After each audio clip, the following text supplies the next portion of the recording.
specific butter caramel taste. So it's less buttered popcorn and more artificial caramel sweetener, I would say. Or butterscotch would be a better description. But Werther's Original, which is not a flavour you should find in beer in any large quantities.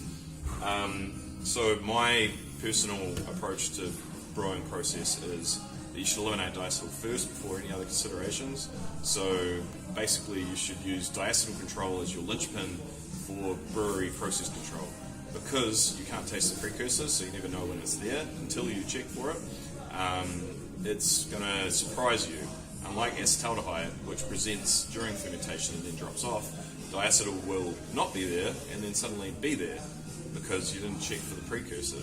And the precursor, unfortunately now, or always really, can be created by dry hops as well.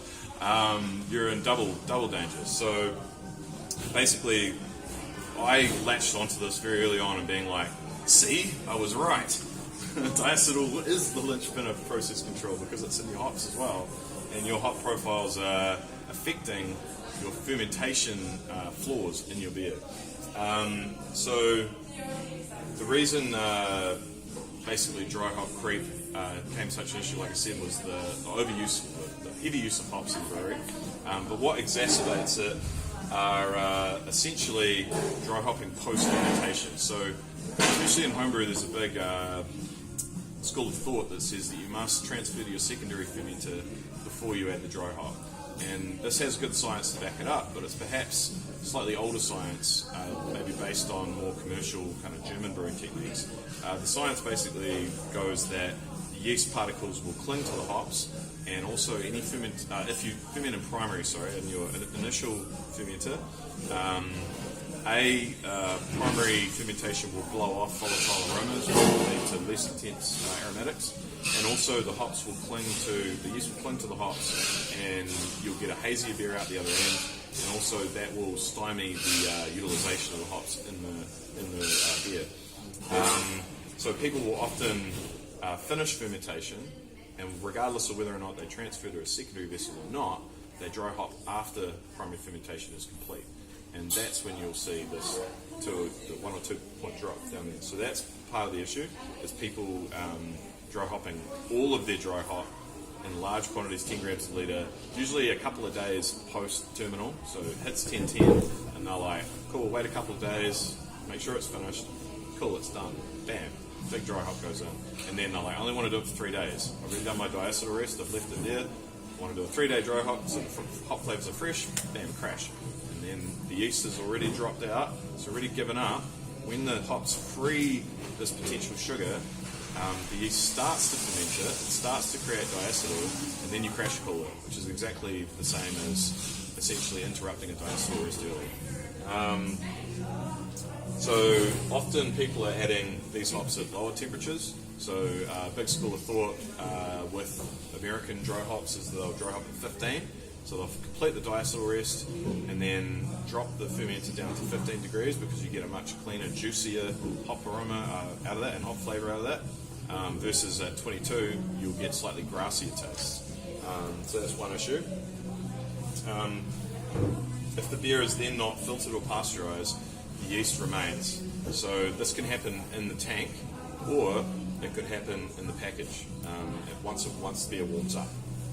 So the main issues that brewers in the States were finding was that their big juicy tubes, their cans of East Coast IPA, were sometimes either exploding or becoming diacetyl bombs or becoming diacetyl out in the market, or becoming overcarbonated was the other issue. So yeah, basically that's essentially dry hop. So diacetyl created by hops, butterscotch flavour coming out after fermentation. Any questions about that? So do you think it's a good idea to really cold crash and then dry hop, or does that defeat the purpose of dry hopping? No, you would have to centrifuge to be able to remove the amount of yeast that it requires. You're only talking, I think it was something like 50,000 cells per milliliter, which is actually quite low. It sounds like a lot, but it's not. This is not a level that you can attain without centrifuging the beer or filtering it. at 5 microns. So homebrewers literally usually don't have the ability to do this. So even if you, like you said, which is a good idea, to crash it out hard for like say a week, and then transfer it off, and even dry hop cold at say like 2 degrees. I mean, it works. You still get the extraction of the hops. The problem is that even though the yeast probably won't ferment very much, unless it's a lager strain, at 2 degrees, once you put it in package, and that package warms up, say a bottle, obviously a keg might be okay again, so you may have like figured out a little workaround there, but I would say that eventually that yeast is going to eat that freed up sugar. And ironically, the guys from Bell's actually found out that when they did centrifuge these beers, the freed up sugar actually made the beer taste slightly sweeter.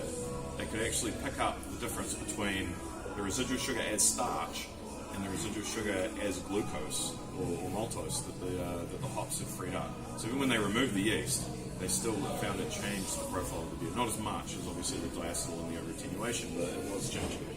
So yeah, that is one workaround that would probably help you for the time it would take to cut a keg. And yeah, you can certainly like try your best to remove as much yeast as possible would be another way to think about it, like with finings and stuff like that. But personally, I would think that that's a little bit putting the cart before the horse, but it could work for sure. Mike? Yep. Is there any noticeable difference using something like cryo hops or lupulin powder? Excellent question. Yes, definitely.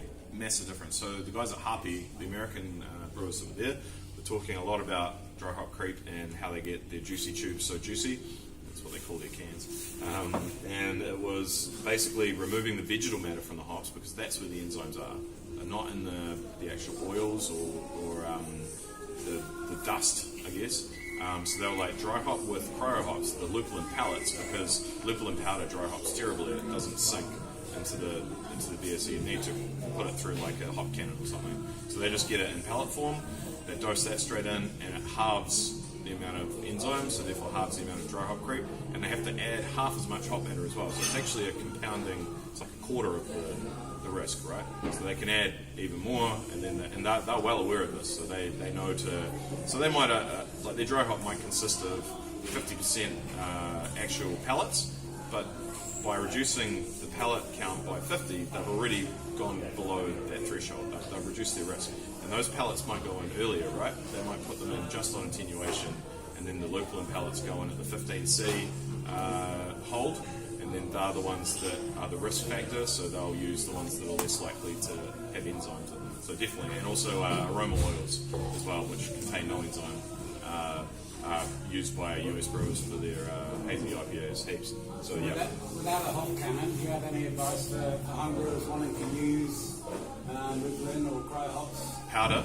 Yeah. If you're using the powder, just chuck it in the whirlpool. So I'll get to this in a bit, but large whirlpool additions are, in my mind, one of the best ways to get a solid, cohesive, integrated hop base for your dry hop. And if you're making a hoppy beer, I would say always whirlpool at 3 to 5 grams a litre as in the main, to get like as much as possible from the whirlpool before you start adding dry hops, because dry hops have a whole bunch of other problems associated with them. Including like much greater susceptibility to age of the actual product, much greater susceptibility to holding it for longer periods in the fermenter, and much more difficult to remove and create clear beer once the vegetal matter is in there. So for sure, whirlpool hops, great idea. Chuck your lupulin powder in there, save your lupulin pellets for your dry hop. Yep. Just of an interest, all enzymes have a threshold on temperatures. Yep. And where they work or whether they fall over. Correct. Yep. So is there something you can alter the temperature to influence the enzyme that's coming from the hops, or isn't that no? I mean, what Bob brought up there with crashing it out will help. But like if you think about mash enzymes like alpha and beta amylase, you're talking around you're in your 60s and 70s, right? Very warm. These enzymes are different types of enzymes. So the types of enzymes found in hops are actually direct debranching enzymes. So they can actually break down straight from a multi-branch polysaccharide down to a mono pretty much straight away. and they can do this at ferment temperature, so 15, 20 degrees. But would they have an upper threshold that's lower than the ones that are breaking down your malt? I like the way you're thinking, so you could maybe brew at Increase the 35 degrees. Well, suddenly give you a spike in temperature and cut the enzymes out. Yeah, no, I think to denature these enzymes, you probably have to be going 50 plus, which is too high. Yeah. However, pasteurization of the yeast does remove the risk.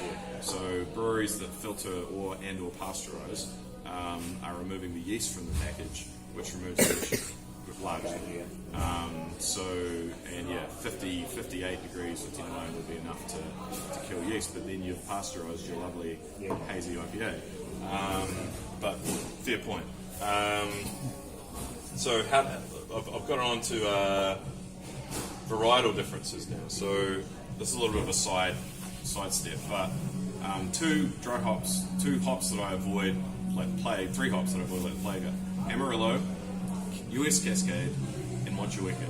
Now these won't seem like unusual hops to avoid, given that they're three of the most popular hops used by everyone, but hear me out. All three of these hops have poor shelf stability characteristics. So if you buy them fresh and you use them fresh, they'll be good, they'll be great. In fact, Amarillo is known as being one of the greatest hops in the world. Problem is, once they get to our little old New Zealand, Amarillo and Cascade I'm talking about, they've usually been mishandled a little bit, maybe. Like they're coming at the end of the process chain versus brewers in the States, and also the alpha acid in a US Cascade batch on average drops about 50% after 6 months, which is the point where if it's dropped by 50%, that's the point when we'd usually say that hop is now aged. So they're only harvested once a year, and after 6 months it's buggered. So for half of the year you're using a hop that you probably shouldn't dry hop with. And I like to have hops that I can do basically anything with. So Amarillo, Cascade, and Motueka. Now Motueka is a particular bugbear of mine. I find that it creates tastes that are quite similar to diacetyl in beers when it's used in a dry hop. And this could potentially be because of the point that I'm about to get to, which is, ironically, two of my most avoided hops for shelf stability reasons and for the fact that they create dusty, grassy flavours when they're old and dry hopped, are actually two of the highest enzymatic potential hops for dry hop cream. And I don't think this is a coincidence. I think that probably I'm avoiding these hops because I don't like D, and that they're creating a taste which I maybe aren't perceiving as D, but I am saying I don't like that hop. I don't like the character it creates. So the Amarillo and Cascade were two of the highest, but they also found agronomic differences in these hops. So Amarillo from one farm came out at very high levels. Amarillo from another farm was only medium levels. So there's something happening in the fields, maybe something to do with terroir or the way that the hops get processed, maybe in the kilning or the pelletization of these hops, which is affecting these enzymes. And as you said before, enzymes denature at different temperatures, so it's possible that heat plays a role here in the processing of these hops. So actually Ed mentioned something this morning which I remember reading about at the time, but I wasn't going to mention today, which I will mention, was that Matt Brindleston from Firestone Walker actually had an influence on dropping the kilning temperature of some American hops by a significant margin to try and come out with better flavour characteristics at the end. So I don't know if you remember, like a lot of American hops used to be very glassy on the outside, very hard. You pour them into the bucket and they kind of tinkle, almost like plastic. Whereas now they've got slightly more similar to like a New Zealand hop. They're a little bit sort of dustier, and their aroma on them is a bit more worried. You can crush them between your hands and get that straight up, nice fresh aroma. Now, apparently, Matt Brindleston is partially responsible for this, and he kind of had a moment where he was like, "Oh shit, sorry guys," because he realised that this, in concert with people using large dry hops and hazy beers, may have actually contributed to more enzymes being left in these pallet hops, which can then cause dry hop cream, which makes total sense to me. And he's a smart guy, a lot smarter than me, and he was kind of like, oh, this is, because it's become more of an issue in the last 3 years as well, this is potentially a reason. So it's kind of like, we have to be more aware of it now, because people are becoming better at killing their hops at lower temperatures to give us more flavour. This may mean that we're getting more enzymes than ever before in these hops, which again we weren't aware of 10 years ago, I suppose. Just on that, Mike, talking to Kerry from Plant and Food Research this morning. Yep.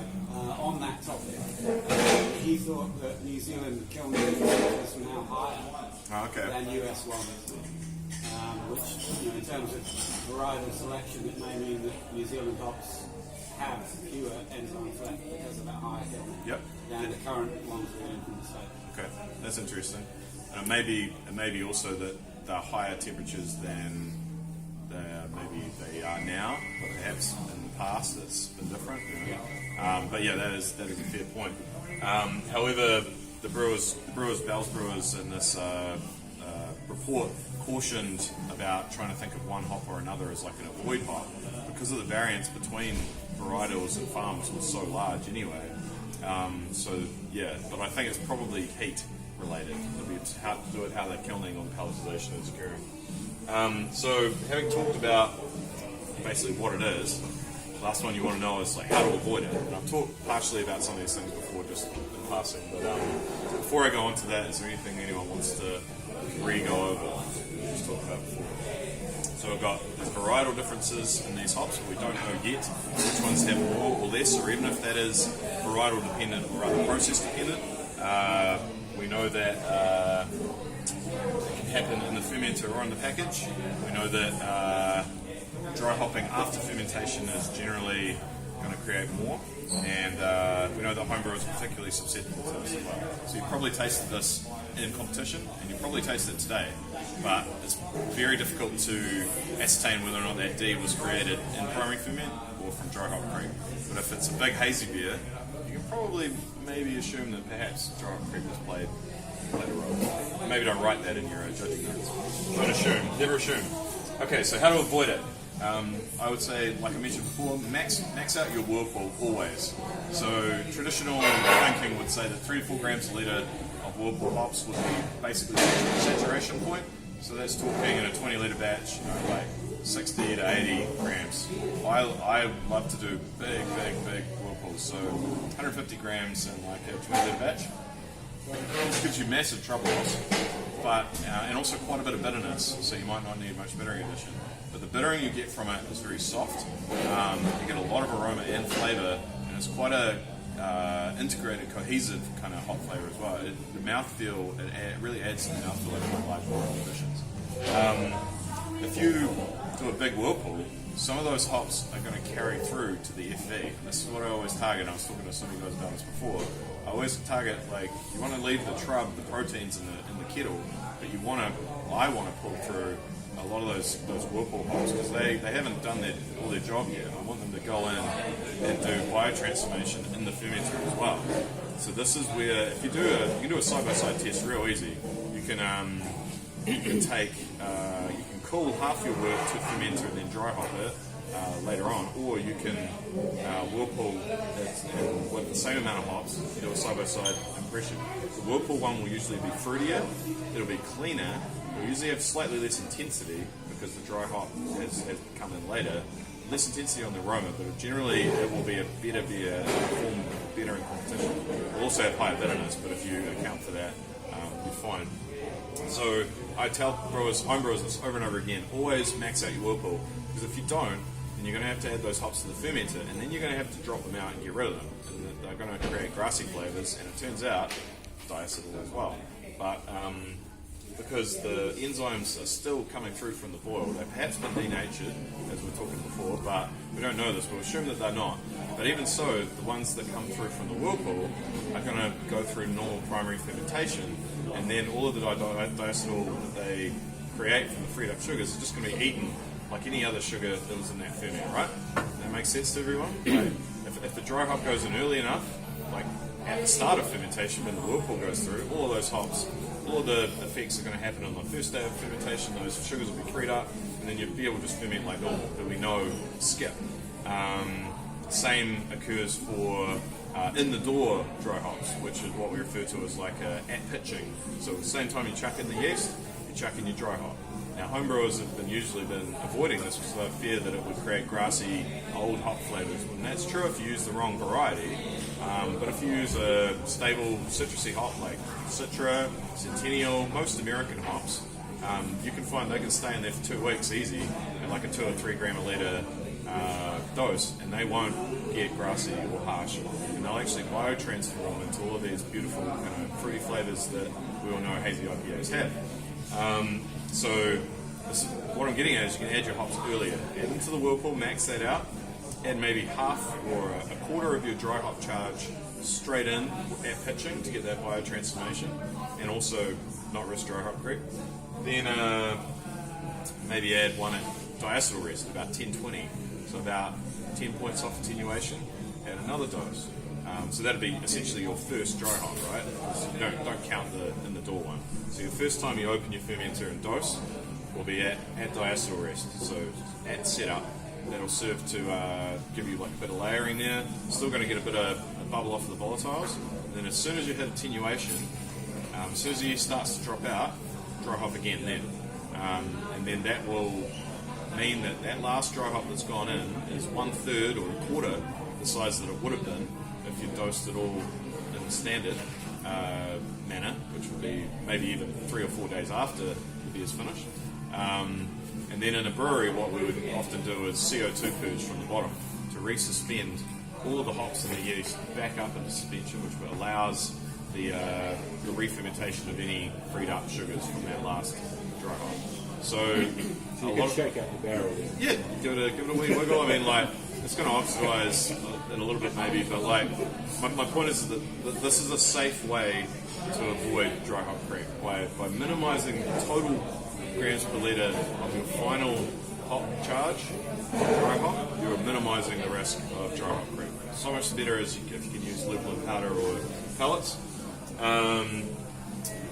So don't worry too much about dry hopping warm at 22 degrees either. Like, a lot of people are like, oh, I find 22 degrees, if I dry hop at the diacetyl rest, my beers are grassy. It's like, get fresher hops, use different types of hops. I hate to say it, but maybe like more American hops and less hops like Mochueka. Although Sovin and Rewalker tend to perform pretty well at 22. Use shorter dry hop times, so at 22, any sugars that the hops are freeing up will be reabsorbed by the yeast fairly quickly, and then the diacetyl that they create during that fermentation will also be reabsorbed more quickly at 22 than it would at 15. And then you can hold it there, do tests, wait for the diacetyl that's been recreated to drop, and then crash it. Whereas if you did it at 15, the yeast is already at the end of its fermentation. It's sluggish, it's slow. At 15, the oxidation process that frees up that alpha-acetylactate into diacetyl is going to be probably half the speed. So all of those factors are working against you. So I would be very, very careful about dry hopping at low temperatures. It still can be done, but don't worry too much about grassiness at 22.